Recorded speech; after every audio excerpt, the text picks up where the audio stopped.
the county recoups $1.52 for every dollar in salary.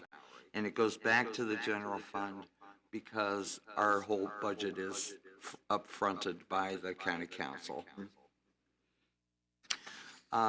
So if you approve the resolution today, then I will insert the signed resolution into the work program, get it off to NDOT, and that will get us a new contract and a new purchase order before July 1. Great. One other thing I will mention, one of the changes that NDOT asked for had to do with making it clear that the unexpended funds are estimates at this point, and that they will be subject to final year-end closure and audit. Okay. So what I did then on the resolution, instead of just approving the work program, I also added, and may be administratively amended by the executive director to add or subtract funds following the close of previous funding year and final accounting. If that's all right with you folks. Okay. All right, does anybody have any questions for Sally on approving this resolution?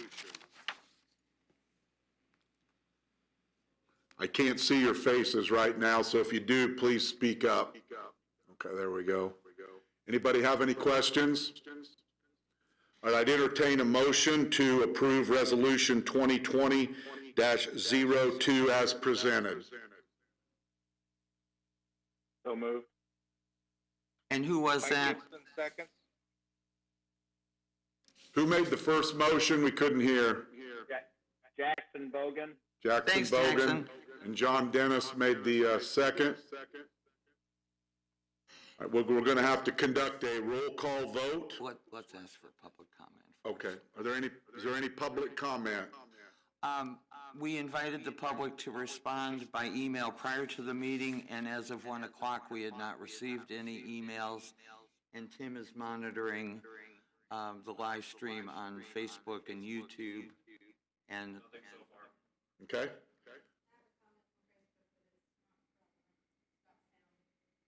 Okay. All right, it appears that we have no public comment coming in on this particular resolution, so we'll conduct a roll call vote. Mayor Dennis. Mayor Dennis.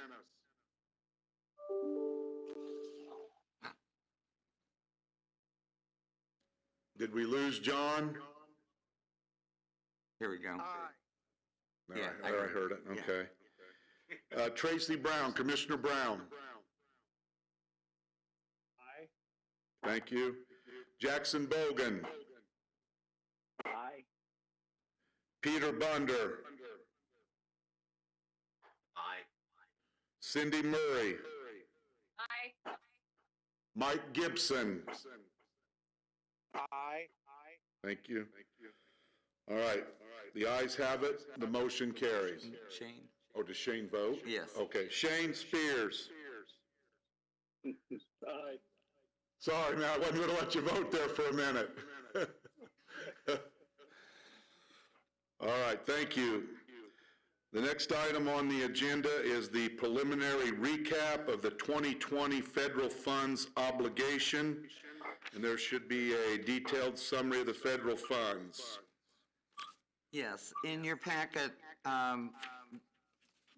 Doug and Tim and I were madly working to make sure all our federal funds for this fiscal year were expended by the May 1st deadline, which then gives NDOT its time to sort through this.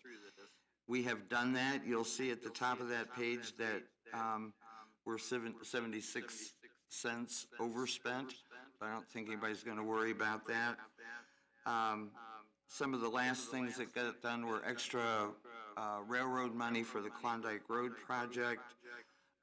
We got our transfer of $100,000 to help support NDOT's 231 study for 52 up to I-65.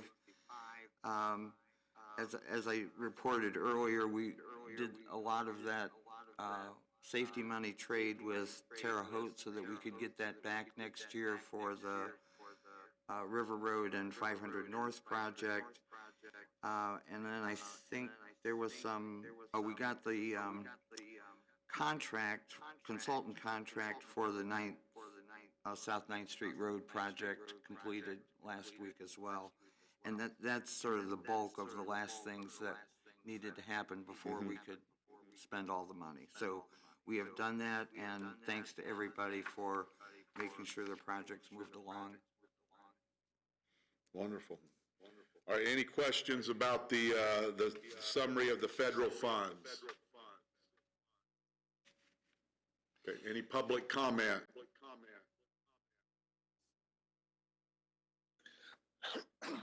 Okay, we'll go on then to the initial discussion about holding the 2020 MPO conference.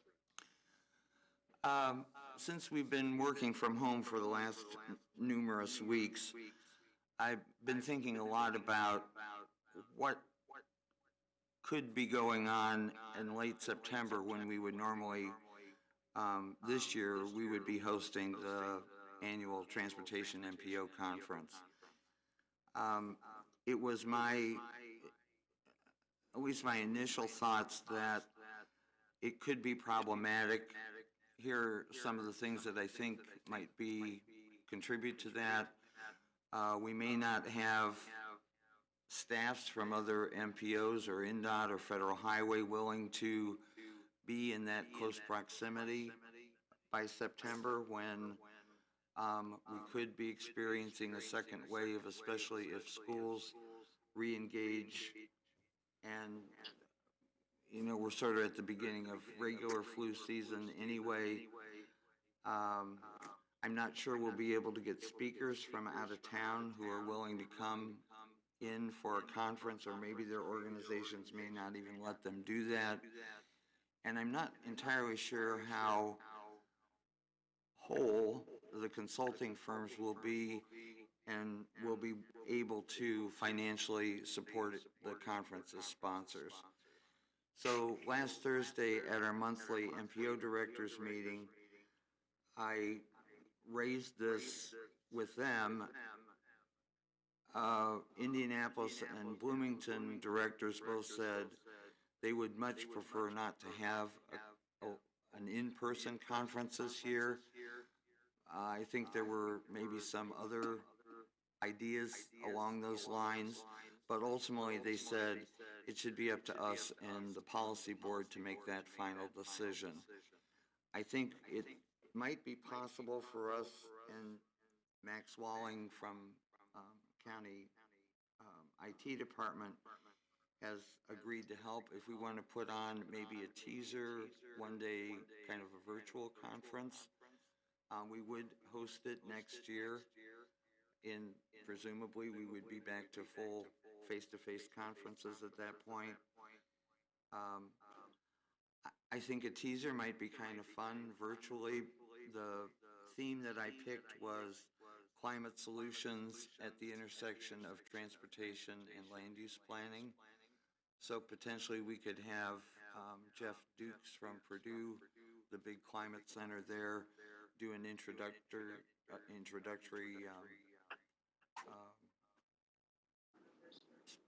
discussion about climate change in general or climate solutions. And I think we could probably find some other shorter sessions that would be teasers for the next year. So it's sort of my thinking, but I would like your input and maybe ultimately your decision about this. Well, I think that a lot of the points that you brought up are very valid. And John and I were going to host the Indiana Conference of Mayors Conference in this summer. We've canceled that. It was a little earlier than your concert, but your conference. But so it's probably prudent. The teaser idea, I think, climate in conjunction with planning and transportation. As you know, both in Lafayette and West Lafayette, the other county, there's a lot of interest in the climate right now, and a lot of groups that are actively engaged with that. And so as far as the topic goes, in my mind, that's a very timely topic for what's taking place in the community. So if that can be pulled off, in my mind, that's probably the best answer. Try to make that decision now, so everybody, or here relatively soon, so everybody knows, and we can just get on with the decision to do whatever we're going to do. But I'd certainly open it up to the board at this time for any board discussion. Well, I think in conjunction to what you said, Tony, we are pretty much in agreement there. There's a lot of planning that goes into any of these events, like we had experienced with the mayor's conference. And if we were to wait until there was at least a stronger indication one way or another, whether we were going to be in a position to open things up by then, we may be able to make a decision. But right now, I think the best course of action is just to hold tight and do the teaser concept. I think that'll work. My other concern is I don't want to spend a huge amount of staff time setting up a conference that isn't going to happen. I don't think that's an efficient use of our time. Or very few people end up showing up too, right? Yeah.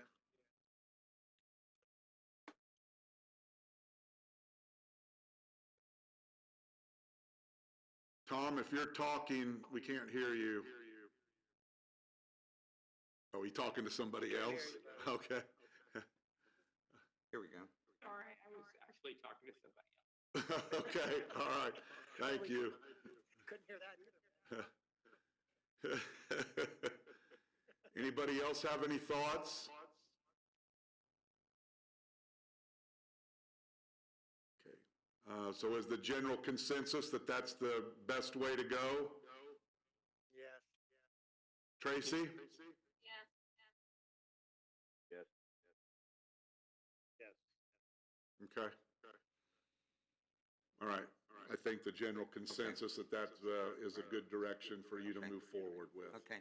We'll see what we can set up for a one-day virtual conference at the same time we would normally. Yeah, I think you'll have a lot of people be willing to help with that, actually. Yes. So, Good. all right. Thank you, everybody. Next item on the agenda is other business. Anybody have any other business? Sally or any board member? Okay. Just a second. Yes. Diane just sent an email. Let me make sure there was not any.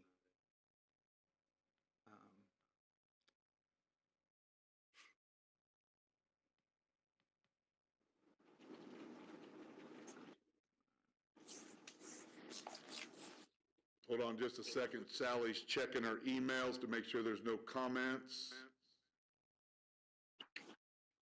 Okay, no, this is about the Yeager Road reconstruction project. Okay. So, One last check for citizen comments. Have we received any citizen comments? We have not. All right, I'd entertain a motion to adjourn. So moved. Second. Second. We're adjourned. Thank you, everybody. Thank you. Wash your hands. I know John moved, but did you catch who seconded?